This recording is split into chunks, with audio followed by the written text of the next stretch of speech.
Va mana bu riskimni prikolni nimada bo'ladi? Ya'ni eng qiyin joyi nimada bo'ladi? Bu riskning eng qiyin joyi O'zbekistonda hozir kadrlar yetishmovchilik, ya'ni aynan bizning formatdagi YouTube videoni montajyori yo'q.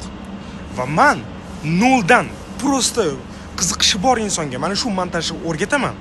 O'zimni komandam bilan birga va u insonga o'zimni komandamga ichki taklif qilaman. Va biz nafaqat Omonxon YouTube kanalini, balkim ancha-muncha YouTube kanallar bor O'zbekistonda, işte ularda kadrlar yetishmovchiligi bor. Normalniy operator yo'q, normalniy montajyor yo'q. Da men o'zimni balkim ular men ideal emasdirman. Lekin birga rivojlansa bo'ladi. Uni sizni sota olamiz eng zo'r kursini, eng zo'r nimadirlarni.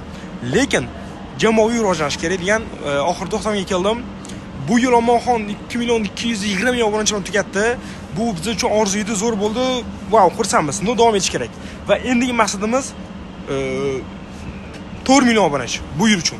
Va buni qilamiz nafaqat men, komandaviy qilamiz. Shuning uchun ham shunaqa katta maqsad.